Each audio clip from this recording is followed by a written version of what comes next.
오늘 봉독해 드린 말씀 창세기 22장 1절로 2절 말씀과 13절, 14절 말씀을 가지고 우리가 하나님 앞에 함께 은혜 받을 말씀의 제목은 준비하시는 하나님 여호와 이레라고 하는 제목으로 함께 은혜를 나누겠습니다. 여러분, 우리가 인생을 살다 보면은 누구나 크고 작은 위기들을 만나게 됩니다. 항상 평탄한 길만, 또 아스팔트 길만 가는 것이 아닙니다. 이런 위기의 대부분은 우리 자신의 의사와는 상관없이 위기가 닥쳐오게 됩니다. 예측할 수 없는 그런 상황, 거기에 갑자기 찾아오는 이런 인생의 위기들은 우리가 선택한 것이 결코 아님을 우리가 너무나 잘 알고 있습니다. 그러나 위기를 만났을 때 어떻게 반응하느냐 하는 것은 우리 자신의 선택에 달려있다고 이렇게 볼 수 있죠. 우리가 이 위기에 어떻게 반응하냐에 따라 삶이 달라집니다. 위기는 우리의 삶을 아주 힘들게 하고 또 공고하게 하고 절망스럽게까지 할 수도 있습니다. 그러나 오히려 새롭게 도약하는 계기가 될 수도 있습니다. 여기 위기라는 말에서 위자는 한자어로 말하면 위험한 위자입니다. 여기서 위기할 때 기자는 기회를 의미합니다. 이를 통해서 알 수 있는 것처럼 위기가 또 위험의 요소가 우리에게 어떻게 다가왔느냐에 따라서 그걸 대처하는 것에 따라서 그 위기가 승화될 수 있고 또 그걸 통해서 회복하는 그런 역사가 있게 되는 줄 압니다. 여러분, 세계 역사에서 가장 끔찍한 비극을 꼽으라면 우리가 잘 아는 것처럼 독일이 나치에 의해서 600만 명의 유대인들이 학살당한 사건이라고 할 수 있습니다. 이 나치의 이런 비인간적인 학대가 가장 상징적인 장소는 바로 아우슈비츠 수용소입니다. 세계 제2차 대전 당시에 이 아우슈비츠 수용소에 갇혔던 사람 가운데 오스트리아 사람이 있었습니다.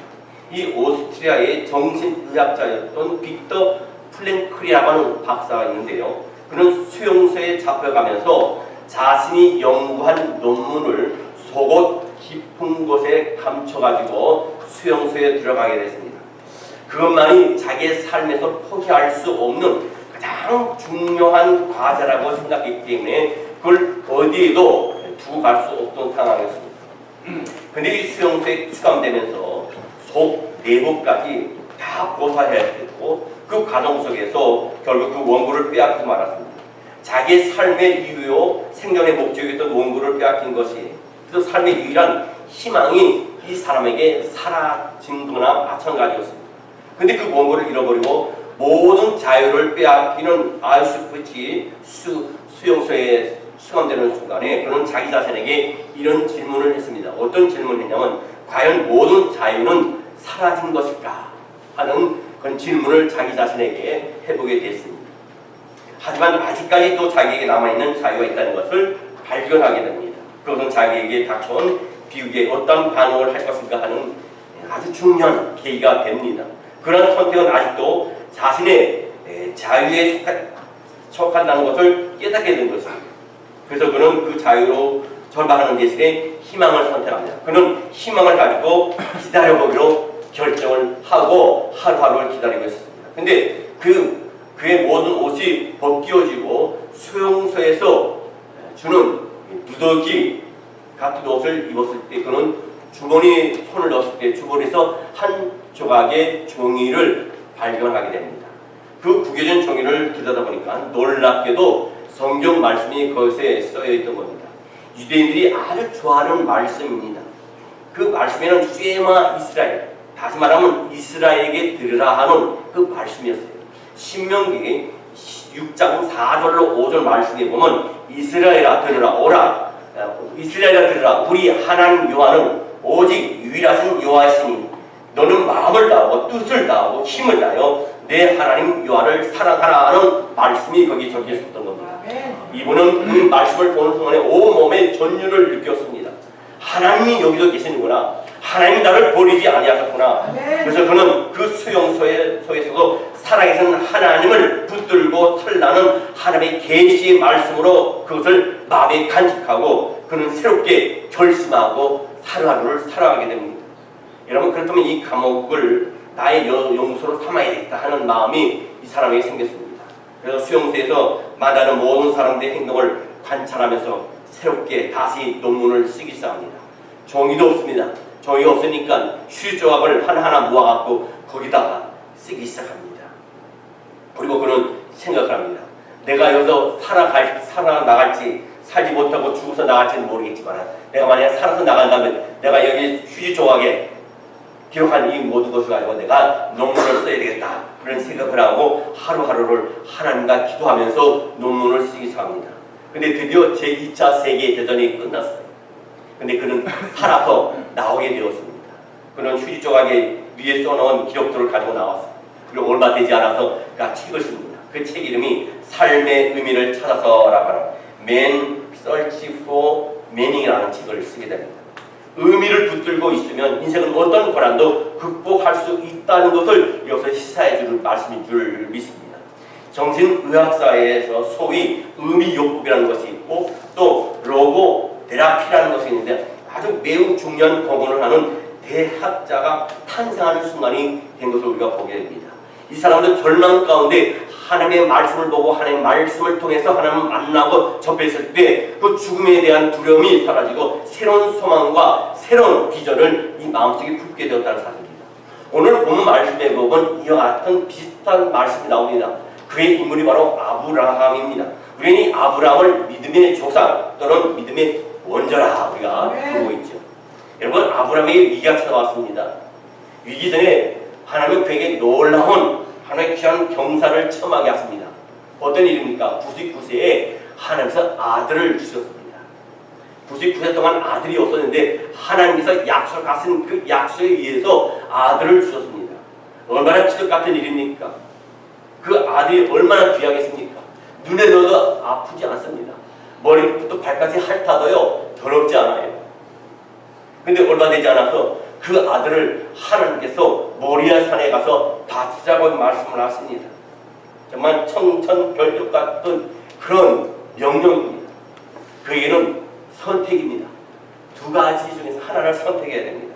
하나님을 모방하고 자기 사는 대로 그냥 아들을 죽이지 않고 살아가느냐, 아니면 이런 비극적인 상황 속에서도 여전히 하나님을 믿고 신뢰하며 순종의 걸음을 걸어갈 것인가의 선택의 길에 맞닥뜨렸습니다.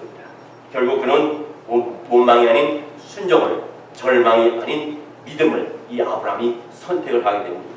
이때 하나님은 아브라함을 위기 가운데 건져내시고 그에게 새로운 미래를 열어주셨습니다. 뿐만 아니라 이 사건이 계기되어서 그는 자기 능력의 경계를 넘어서 신앙을 통해서 많은 사람에게 영향을 끼치는 믿음의 아버지가 된 줄 믿습니다. 그리고 결정적으로 자기 아들을 포기하려는 순간 하나님은 그를 바라보고 아들 대신해서 제물로 바쳐질 어린 양을 하나님께서 준비하셨다는 겁니다. 그래서 그 어린 양을 잡아다가 아들 대신에 하나님께 바쳤죠. 이 사건은 결정적으로 그의 인생의 새로운 것과 새로운 미래를 하나님께서 약속하신 귀한 역사인 줄 압니다. 이런 하나님의 사랑의 손길을 경험한 아브라함은 그 장소를 뭐라고 하냐? 여호와 이레라 하십니다. 이 여호와 이레라는 것은 하나님의 이름입니다. 이걸 여호와 이레를 갖다가 단어의 뜻을 보면 이레라는 단어는 미리 본다라는 뜻을 말합니다. 또 미리 준비한다는 뜻을 말합니다. 영어 성경에 보면 이 대목을 준비하시는 하나님, 미리 보고 준비하시는 하나님, 하나님 모든 것을 준비하신다라고 영어에 기록되어 있습니다. 그 영이 God will provide라고 이렇게 써 있습니다. 여러분, 하나님은 우리의 인생의 미래를 미리 보시고 그러기 때문에 미리 준비하시는 하나님인 줄 믿습니다. 우리는 모두 불확실한 인생을 우리가 살아가게 됩니다. 한치 앞을 모릅니다. 1분 후의 일을 모릅니다. 오늘 밤에 일어나는 일을 모릅니다. 내일 아침에 우리가 눈을 뜰지도 모릅니다. 그런데 미리 보시는 여호와 이레 하나님이 우리 하나님이 계셔서 우리의 미래를 준비하고 계신다면 우리의 삶이 얼마나 달라지겠어요? 미리 보시는 하나님, 그리고 준비하신 하나님, 우리 하나님이 계시다는 것은 얼마나 좋은 일인지 모릅니다. 경사 중에 경사에 필요합니다. 이제 인생의 위기를 넘어서서 새로운 준비를 해주시는 여호와 이레 하나님을 제가 소개해 드리려고 해요. 그 첫째는 뭡니까? 첫째는 위기를 시험으로 수용할 줄 알아야 될 줄 믿습니다. 우리가 인생을 살면서 경험하는 대부분의 고통을 하늘이 내려준 시험 문제라고 생각하고 하나하나씩 우리가 풀어가면 그 끝이 보이될 줄 알아요. 성경 창세기 22장 1절 말씀, 오늘 읽은 말씀에 보면 그 이후에 하나님이 아브라함을 시험하시려고 그를 부르시되 아브라함아 하시니 그가 이르되 내가 여기 있나이다 했습니다. 여기서 시험이라고 표현되어 있어요. 여러분, 시험은 아무나 즐길 수 있는 것이 아닙니다. 시험은 다 받기를 원치 않아요. 누가 시험을 좋아하겠습니까? 그럼에도 불구하고 시험이 필요하다는 겁니다. 하나님은 우리를 위해서 꼭 시험하신다는 겁니다. 그 시험을 통해서 우리를 키우시고 우리를 세우시고 우리의 믿음을 한 차원 승화시키기를 원하시는 것이 하나님이세요. 여러분, 시험을 우리가 왜 합니까? 시험을 치고 나면 우리는 객관적으로 우리의 실력을 점검받고 평가받을 수 있어요. 우리 기부터 전사님이 태권도 사범이시지만은 태권도를 아이들 가르치다 보면 그 급이 있습니다. 흰띠, 노란띠, 파란띠, 빨간띠, 검은띠. 그 띠에 올라갈 때마다 테스트를 합니다. 그 테스트를 거쳐서 통과해야만이, 패스해야만이 올라갈 수 있는 거예요. 여러분, 내가 부족하거나 뒤떨어진 부분이 어디이고 실력이 어느 정도인지 파악이 되는 겁니다. 시험을 통해서. 시험의 결과를 통해서 부족한 부분을 보충하고 보완하여 실력도 향상시킬 수 있는 겁니다. 여러분, 우리가 예수를 믿다 보면 시험이 옵니다. 그것은 교우들을 통해서, 같은 구역 식구를 통해서, 아니면 목사를 통해서, 아니면 장로님을 통해서든지, 아니면 어느 권사님이나 지사님을 통해서든지 시험이 올 수 있습니다. 그러나 그 시험을 잘 통과할 때는 그 뒤에 숨겨진 하나님의 복이 기다리고 있다는 사실입니다. 그러나 그 시험을 이기지 못하고 교회를 나가거나 다른 교회 간다 하더라도 그 시험이 똑같은 시험이 닥쳐오게 됩니다. 시험은 뭡니까? 그것을 이겨야만이 그 시험이 더 큰 역사를 이루게 되신다는 사실. 여러분, 내가 부족하거나 뒤떨어진 부분은 어디이고 실력이 어느 정도 되는지 우리가 시험을 통해서 우리가 체크해 볼 수 있어요. 그런데 하나님과 똑같은 이유로 우리가 인생을 살아갈 때 시험을 하세요. 이 고난의 시험을 통해서 우리는 우리의 모자람을 보충하고 보다 나은 인간으로 설 수 있게 되는 줄 믿습니다. 여러분, 옥스포드 대학과 캠브리지 대학에서 학생을 가르쳤던 C.S. 루이스 교수님이 계십니다. 이분은 아주 지성이 뛰어난 분입니다. 또 많은 글을 써서 세상에 큰 영향을 끼친 크리스천입니다. 한 번에 어떤 학생이 이 교수한테 찾아왔습니다. 교수님은 하나님을 믿는 것으로 제가 알고 있습니다. 강의 중간중간에 말씀하시는 것을 보니까 덕세한 크리스천인 것 같은데 제가 교수님한테 한 가지 질문하고 싶습니다. 하나님이 살아계시면 이 세상이 왜 이렇게 설명할 수 없는 어려운, 이해할 수 없는 고통들이 왜 이렇게 많습니까? 이렇게 물어봤어요. 여러분은 어떻게 대답하겠습니까? 이때 이 루이스 교수는 이런 유명한 대답을 합니다. 학생, 그렇지 않아도 인생이라는 것이 얼마나 교만한데 고통마저 없다면 인생이 얼마나 하늘 높은 줄 모르고 교만할 것입니까? 그렇기 때문에 하나님께서 가끔가다 인생에게 고난을 주시는 것일지라는 대답을 했습니다. 여러분, 성경 야고보서 1장 2절로 4절 말씀에 보면 이런 말씀이 있습니다. 내 형제들아, 너희가 여러 가지 시험을 당하거든 온전히 기쁘게 여기라. 이는 너희 믿음의 시련이 인내를 만들어내는 줄 너희가 알리라. 인내를 온전히 이루라. 이는 너희를 온전하고 구비하여 조금 더 부족하게 없게 하려 함이라. 여러분, 하나님 아브라함에게 아들을 바쳐야 하는 고통스러운 시험을 주셨어요. 고통스러운 시험을 잘 통과하는 시험의 끝머리 하나님은 아브라함에게 뭐라고 말씀하셨습니까? 성경 창세기 22장 12절 말씀에 사라가 이르되 그 아이에게 내 손을 대지 말라. 그에게 아무 일도 하지 말라. 내가 내 아들 내 독자까지도 아끼지 아니하였으니 내가 이제야 내가 하나님을 경외하는 줄 아노라. 여러분, 시험에 합격한 겁니다. 다시 말하면 그는 정말 하나님을 경외하는 사람으로서 빚어지고 만들어질 수 있었던 것이에요. 하나님을 새롭게 만나고 또 위기에서 대안을 마련해 주시는 하나님의 공급을 체험하였으며 하나님 기뻐하시는 사람으로 우뚝 서게 된 줄 믿습니다. 여러분, 저와 여러분도 이처럼 시험을 넘어서서 새로운 인생을 살고 싶지 않으십니까? 두 번째로 위기에 시험에 믿음으로 반응할 줄 우리가 알아야 될 줄 압니다. 아브라함도 이 위기를 믿음으로 반응한 사람이었어요. 하나님의 명령대로 번제를 드리기 위해서 아브라함의 아들 이삭을 데리고 모리아산 높은 곳으로 가고 있습니다. 그런데 아들이 가만히 보니까 아버지가 제사 드리러 가는데 번제로 드릴 재물을 보이지 않습니다. 그 당시에 보통 양이나 아니면 소라 아니면 염소 등을 제물로 바쳤는데 아무리 와도 재물이 보이지 않는 거예요. 그러면서 아버지에게 묻습니다. 아버지, 불과 나무는 있는데 태워서 죽여가지고 바칠 어린 양은 어디 있습니까? 묻습니다. 여러분, 눈이 넣어도 아프지 않은 자식이 99세 얻었으니 100살 넘은 그 아버지에게 그 아들이 얼마나 귀하겠습니까? 가슴이 찢어지는 그런 상황이었습니다. 이미 그 명령을 받고부터 가슴이 아팠을 것이고 또 실제로 모든 식구들에게 비밀로 하고 그 아들을 데리고 올라갈 때 그 아들이 또 아버지 마음도 모르고 묻습니다. 어린 양이 어디 있습니까? 바쳐야 할 어린 양이 어디 있습니까? 묻습니다. 그런데 아브라함이 뭐라고 이삭에게 대답을 합니까? 창세기 22장 8절에 이런 말씀합니다. 아브라함이 이르되 네 아들아, 번제할 어린 양은 하나님이 자기를 위하여 친히 준비하시리라 하고 두 사람이 함께 나가서 했습니다. 여러분, 아브라함이 하나님이 공급해 주실 것을 마음으로 믿었습니다. 물론 아버지 아브라함의 마음속에 어쩌면 이 아들을 제물로 바쳐서 앞으로는 영원히 다시는 볼 수 없다고 그 마음이 생각했을 것인 줄 압니다.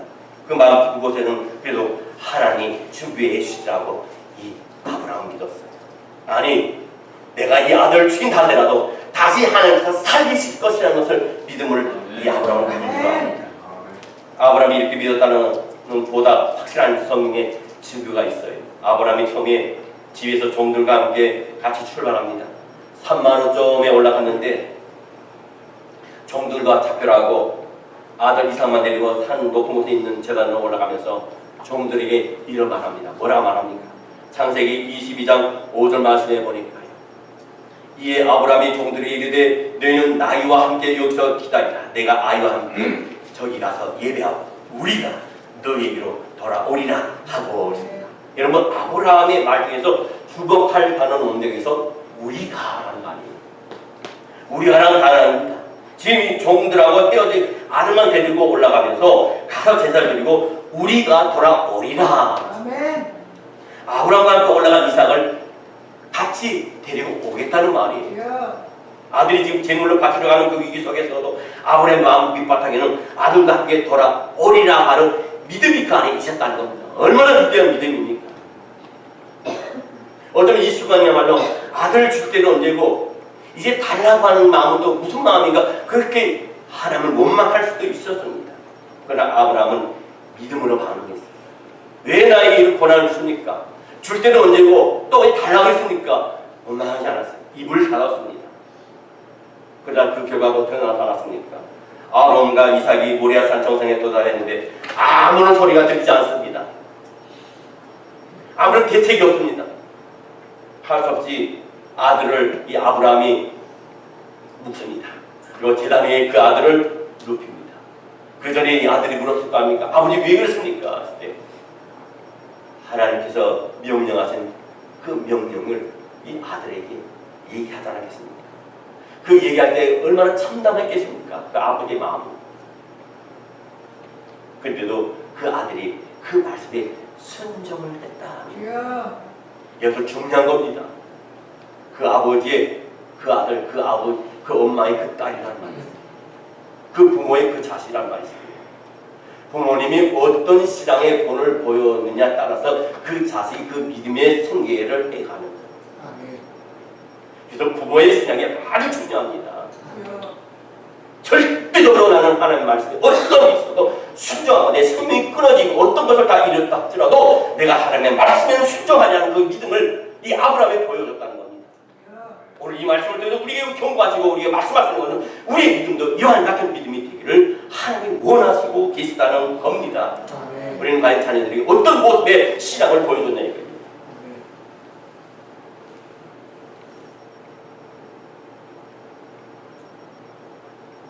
이삭이 모리아 산정상에 도달했는데 아무런 소리가 들리지 않았어요.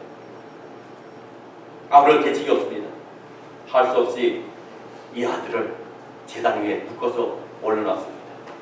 아브라함이 칼을 쏘 찌르려 합니다. 이때 하늘에서 다급하게 하나님의 음성이 들립니다. 아브라함아, 아브라함아, 그 아이에게 손을 대지 말아라. 나는 그 아들을 원하는 것이 아니다. 너가 나의 명령에 어떻게 반응하는지, 어떻게 순종하는지 보리라. 하나님은 순종을 거시겠다는 겁니다. 그 순종할 때 그 나머지는 책임져 주시겠다는 겁니다. 보장해 주시겠다는 겁니다. 채워 주시겠다는 거지. 그것이 하나님의 마음. 하나님은 오늘날도 우리에게 이런 순종을 원하시고 계십니다. 마지막 세 번째로 위기 가운데 예수님을 깊이 만나야 할 줄 믿습니다. 하나님은 미리 수풀에 숫 양을 준비해 주셨어요. 그래서 아브라함은 하나님이 준비하신 어린 양을 대신 제물로 바쳤습니다. 아브라함의 믿음대로 하나님이 준비하신 어린 양이 제물로 공급되고 그 아들 이삭은 살아났습니다. 뿐만 아니라 이날부터 아브라함은 새로운 생을 살기 시작합니다. 위기가 복으로 전화위복이 된 겁니다. 그런데 모리아산에 바로 그 제단에 어린 양을 준비하신 하나님이 지금으로부터 2000년 전에 저와 여러분을 위해서 또 하나의 제물을 준비하셨습니다. 그것은 갈보리 제단입니다. 예루살렘 밖 골고다의 언덕 갈보리라고 불려진 그곳에서 하나님은 자신의 하나밖에 없는 아들 예수 그리스도를 제물로 십자가에 못 박게 하셨습니다. 인간은 하나님 앞에 죄를 범했고 이 죄 때문에 하나님의 심판을 피할 수가 없습니다. 하나님 우리를 심판하시면 우리는 그 진도에서 벗어날 수가 없습니다. 그런데 그 아들 예수 그리스도를 첫째 양으로 이 땅에 보내셨다는 사실. 그래요 하여금 저와 여러분의 죄가 용서받고 구원의 감격과 기쁨을 맛보게 되고 저와 여러분의 이름이 하늘나라의 생명 넘치게 영원히 기록되는 역사가 이루어진 줄 믿습니다. 여러분이 세상에 오셨을 때 예수님께서 오셨을 때 요한이라는 선자는 예수님을 가르쳐서 보라 세상 죄를 지고 가는 하나님의 어린 양이로다. 바로 어린 양이신 예수 그리스도가 자신의 몸을 십자가에 제물로 바쳐 우리가 받아야 할 심판을 대신 받으심으로 그분을 통해서 용서받고 구원을 우리가 받은 줄을 압니다. 이 놀라운 소식은 성경 전체를 통해서 강조해야 하는데 성경 말씀 중에서 인류에게 보편적으로 가장 많이 알려진 구절이 바로 어떤 말씀입니까? 요한복음 3장 16절 말씀입니다. 하나님이 세상을 처럼 사랑하사 독생자를 주셨으니 이는 저를 믿는 자마다 멸망치 않고 영생을 얻게 하려 하십니다. 저와 여러분이 멸망하지 않고 영생을 얻도록 하기 위하여 하나님의 독생자인 예수 그리스도를 십자가에 내어주신 줄 믿습니다.